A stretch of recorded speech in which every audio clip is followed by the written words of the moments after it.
WWE Executive Chairman Vince McMahon has issued a statement after it was revealed that a federal grand jury had issued him with a subpoena and a search warrant was executed last month. Details on that, plus, could a former WWE champion be set to make his AEW debut in a high-profile match at AEW All In at London's Wembley Stadium? More details on all four members of the Elite re-signing with All Elite Wrestling. That was announced earlier on today. Speaking of All In, matches will be announced tonight live on the 200th episode of AEW Dynamite on TBS. Tony Khan has also reacted to Triple H's comments that AEW is a secondary promotion. WWE CEO Nick Khan gives an update on WWE's television rights negotiations. WrestleMania 39 does big business for Los Angeles, and CM Punk thanks the fans of AEW Collision.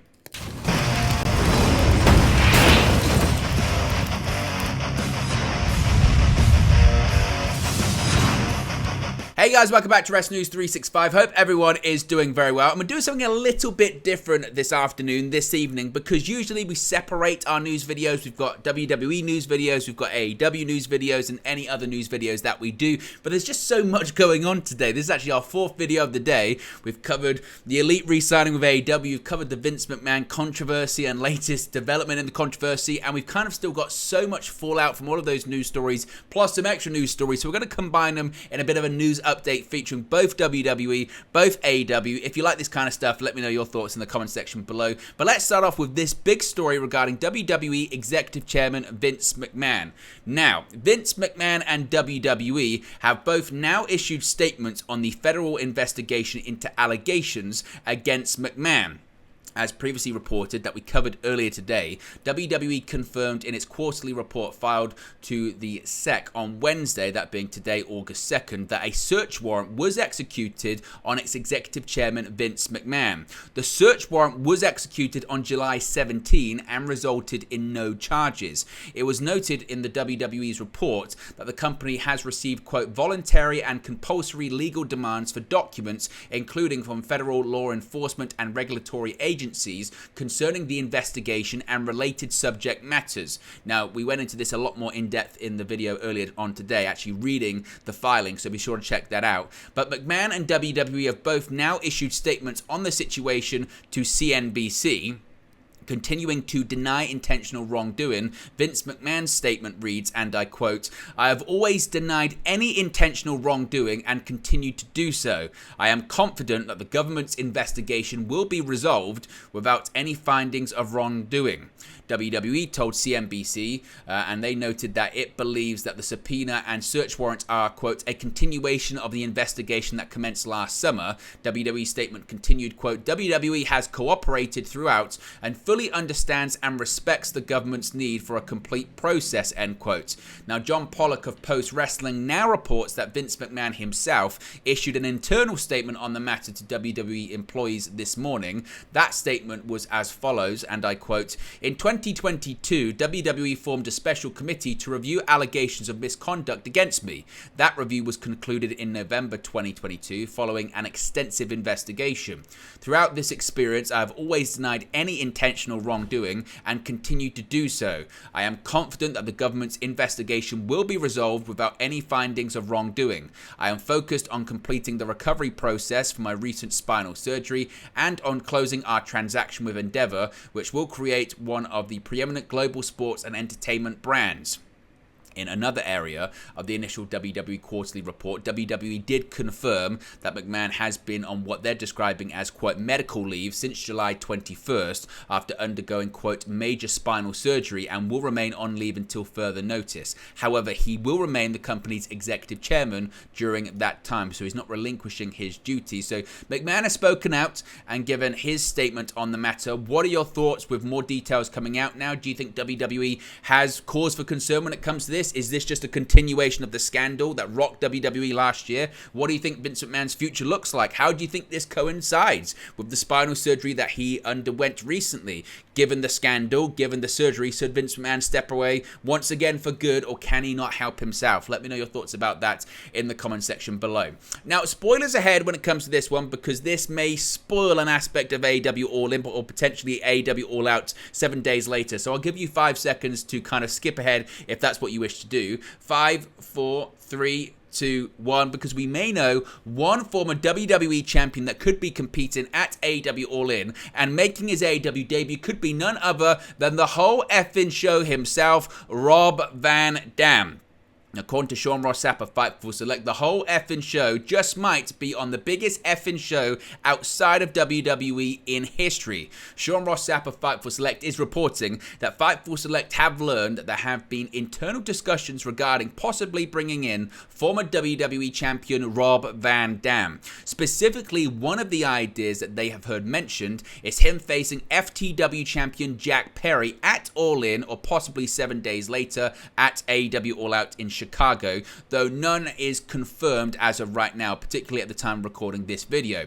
Of course, this would be significant as Rob Van Dam has never made an All Elite Wrestling appearance as of yet, but in the past couple of weeks, Jack Perry has been targeting several ECW alumni. In addition to holding the FTW championship, he took a verbal aim at Taz and was face-to-face with Jerry Lynn last week. He's going to be face-to-face with Jerry Lynn tonight, live on Dynamite, the 200th episode on TBS. The 52-year-old RVD hasn't wrestled on US TV in nearly 3 years since leaving Impact Wrestling. However, he stayed semi-active, competing every year since 1990, and even working a Pro Wrestling Noah date in 2022. So what are your thoughts on possibly RVD becoming All Elite, at least anyway, for possibly AEW All In at London's Wembley Stadium? You interested in seeing RVD versus Jack Perry, or is it taking a spot away from one of the regular members of the AEW roster? What are your thoughts, Nate? Let me know your thoughts, your predictions, your opinions, as always, in the comments section below. Now, another massive story today is all 4 members of the Elite re-signing with AEW. All 4 men, including Hangman Adam Page, Kenny Omega, and the Young Bucks, have signed new multi-year contracts with All Elite Wrestling, putting to bed speculation about their future and a possible move to WWE. Now, Sean Ross Sapp of Fightful Select is reporting that the Elite indeed have re-signed new contracts with AEW, with Hangman Page, Kenny Omega, and the Young Bucks all staying with All Elite Wrestling. Now, throughout the process, Fightful Select had reported numerous times that deals were actively being worked out, and that the entire group was expected to stay with All Elite Wrestling. Fightful have also learned that Kenny Omega, Matt Jackson, and Nick Jackson will retain their EVP status with the company. That was also widely reported in that initial Sports Illustrated article that broke the story. Now, when Fightful asked about the length, they were told that one of them was at least 4 years, but they aren't sure if all of the deals match up. The deals were completed over the last couple of weeks. Numerous sources within WWE had indicated that they would have had an interest in any and all members of the group. There were some people within WWE that felt like they stood a good chance at potentially landing the group, but serious talks were never engaged as far as anyone knows. Now, those that Fightful spoke to in WWE said that the company had positive experiences in dealing with Kenny Omega and the Young Bucks back in 2018. Of course, that was prior to the formation of All Elite Wrestling. Regarding the Young Bucks, Fightful have heard there was certainly some movement on the potential of them facing FTR in a long-awaited rematch. They've not heard about the potential of a CM Punk Elite feud being broached as of right now. Again, that looks very unlikely, but I suppose never say never in the world of pro wrestling. One of the most notable things about the deals was how long it took to hammer them out. Fightful had reported back in January that All Elite Wrestling were looking to get the ball rolling. In the following months, Fightful Select also reported that Hangman Page and Kenny Omega were in talks following that. Now, those that Fightful spoke to did say that CM Punk's return did cause a slowdown as things were being discussed involving his return to the company and how that would all work out and how those pieces would be put together.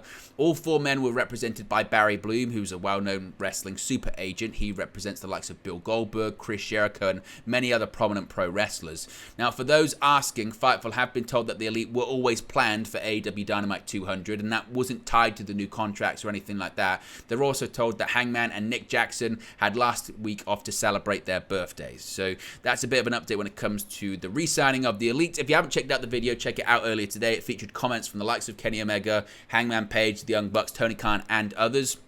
But if you're just watching this video, what are your thoughts? And that the E is sticking around in All Elite Wrestling. Now, we spoke about Dynamite 200, and tonight is really going to start the build to AEW All In at London's Wembley Stadium, and matches will indeed be announced for the event during tonight's broadcast on TBS. On August 27, All Elite Wrestling is set to hold its biggest event ever, All In at Wembley Stadium in London, England. Now, as of now, at the time of recording this video, no matches have been announced for the big show. However, that will change on tonight's 200th episode of AEW Dynamite. Speaking with the Orlando Sentinel, AEW co-owner Tony Khan stated that he's had special plans for tonight's episode for quite some time. Quote, looking at the path we'd be on this summer towards All In at Wembley, I always felt tonight in Tampa would be the perfect place to begin match announcements and officially take that next step, Khan said. It's perfect timing, the perfect amount of excitement. The 200th episode is important to the network and to the fans. It's a major milestone for Dynamite, and it happens to be 4 weeks out from All In. It was recently reported that All In will be available to buy as a traditional pay-per-view. Just 1 week later, the company is scheduled to host another pay-per-view, the annual All Out in Chicago, Illinois, at the United Center. Reports indicate there could be a bundle allowing viewers to purchase both shows at a discounted price, but that idea is still actively being discussed as of right now. With two major shows happening in such a short time span, it becomes difficult to predict what matches will fill each event. Last week on Dynamite, AEW World Champion MJF did promise Adam Cole another shot at the world title, but again, which event does that take place at? All In or All Out? Additionally, last Saturday's Collision featured CM Punk confirming his bag held another AEW World Championship, declaring that he never lost the title. Punk, of course, spray-painted his iconic X logo on the championship, with Ricky Starks coming out to challenge Punk for the title. That rematch, however, is booked for this Saturday's AEW Collision on TNT, leaving Punk's status for All In up in the air, but maybe we'll find out what's happening with CM Punk at All In this Saturday on AEW Collision. Now, a big story this week, of course, was the Cody Rhodes documentary and him opening up about his AEW departure, revealing that it was a personal issue, that's why he left. And after he spoke about that, Triple H had some comments about AEW that stirred some AEW fans up. While AEW and WWE both find themselves doing good business at the moment, the rival promotions seemingly can't resist taking shots at each other. The latest came from Peacock's recently released American Nightmare Becoming Cody Rhodes documentary, in which WWE Chief Content Officer Triple H called AEW, the company Rhodes helped found in 2019, a quote, secondary promotion. As expected, the comment did eventually make its way back to AEW owner and president Tony Khan, who was asked about the remarks during an interview with the Orlando Sentinel. Shockingly, Khan took some exception to the remark, though he made sure to put the onus on Triple H and not Rhodes. Quote, we certainly won't be the secondary promotion at All In, Khan said. We're number one in the UK on TV and with a record gate. I have a lot of respect for Cody. I know these weren't his words, but to be fair, but we're not secondary in a lot of markets. For the first time in a long time, WWE has been secondary in a lot of markets. I'm proud of where we're at, and we're not taking a back seat to anybody. While AEW, of course, has trailed WWE in both ratings and attendance at the moment, Khan isn't wrong about AEW's success in the United Kingdom. The promotion has gained a strong foothold across the pond, thanks to deals with ITV and ITV4. Furthermore, AEW has currently sold or distributed well over 70,000 tickets for AEW All In, making the Wembley Stadium event taking place on August 27 one of the highest attended events in wrestling history, outdrawing several WWE events. As of this recording, ticket sales stand at an estimated over 77,000, with AEW just a few thousand shy of breaking the all-time attendance record for a paid pro wrestling event that was actually by WWE at WrestleMania 32 in 2016 in Arlington, Texas. Now, switching gears back to WWE and another Khan, that being Nick Khan, he's provided an update when it comes to the media rights negotiations right now in WWE. Nick Khan is optimistic with WWE media rights negotiations. WWE is currently searching for new deals for Monday Night Raw and Friday Night SmackDown, as their rights deals with USA Network and Fox respectively end in 2024. The exclusive window for those platforms has closed, meaning WWE can negotiate with any platform or network. Speaking on the WWE earnings call, Khan was asked about the rights deals and why this round of negotiations is taking longer than the last round. Quote, last time, having been across that negotiation, the starting prices of where we were for Raw or SmackDown were far, far less than the starting prices now, which means deeper and longer conversations. All of those conversations have been productive. We remain quite optimistic on it in terms of time. I've often said in negotiations, you can control a lot of the process. You can never control the timing of the negotiation. We feel we're there in full force with a robust product that seems to have quite high ratings and relevancy at this moment. We think the results will be what we expect and hope they will be, he said. WWE signed 5-year media rights deals with Fox and USA Network, NBC Universal in 2019. The 5-year deals were worth $2.35 billion in total. When asked about potential OTT partners, Khan said, quote, "The OTT buyers seem quite interested in not only Raw, not only SmackDown, but NXT, as do more traditional buyers. We think there's a very strong landscape for products that register." WWE Premium Live Events and archive content is currently part of Peacock. When asked if WWE would take a shorter deal on media rights to align with the end of their Peacock deal, Khan said, quote, "I don't see a 1-year extension being the outcome for us. I don't think that's what the marketplace is suggesting. Also, keep in mind what you already know, our content drives subscription behavior, not just viewership. It's a 12-month return. Of course, the digital players are going to be there. They see the results from Peacock with 20 live events or so per year, with WWE and NXT Premium Live Events. No, I don't see an extension like that in our future. Yes, we're talking to all the digital content partners who I think see the power in what we can do." So Nick Khan and WWE remain confident in their current negotiations. Now, WrestleMania 39, of course, was a huge success for WWE, and it wasn't just a huge success for WWE, it was also a huge success for Los Angeles as well. WrestleMania 39 brought in big money for the Los Angeles area. The 2-night event, which took place back in April, generated $215 million for the LA area, according to a new press release sent out by WWE on August 2nd, 2023, that being today. This is a record-breaking number for WWE, as it beats the $206.5 million that the company generated for the Dallas area in 2022 for WrestleMania 38. They released a full press release saying, and I quote, "WWE today announced that WrestleMania generated $215 million in economic impact for the Los Angeles region this past April, according to a study conducted by Applied Analysis. This marks a new company record, breaking last year's $206.5 million in economic impact for the Dallas/Arlington region. Since 2016, WrestleMania has generated more than $1.2 billion in cumulative economic impact for the cities that have hosted the event. A capacity crowd of 161,892 fans attended WWE's pop culture extravaganza over the course of 2 nights last April at SoFi Stadium, making it the highest grossing and most attended event in WWE history. Key highlights from the study include, by continuing to broaden the week's schedule of events, out-of-town visitors stayed an average of 4.1 nights in Los Angeles. More than half the attendees traveled to Los Angeles from outside of Southern California, with 15% of attendees traveling in from international markets. Visitors had an annual average income of more than $100,000. Next year, WrestleMania would take place Saturday, April 6 and Sunday, April 7 live from Lincoln Financial Field in Philadelphia. The event will stream live exclusively on Peacock in the United States and WWE Network everywhere else. Tickets go on sale Friday, August 18. So WrestleMania continues to do ginormous business for WWE.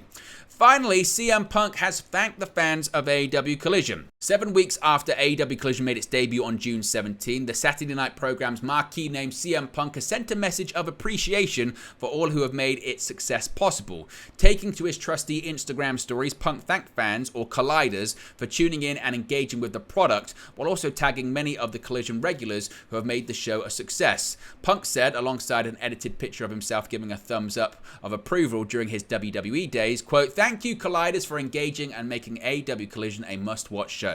We appreciate the fans who let us entertain you on a Saturday night. The best is yet to come. Hard work works. Nobody works harder."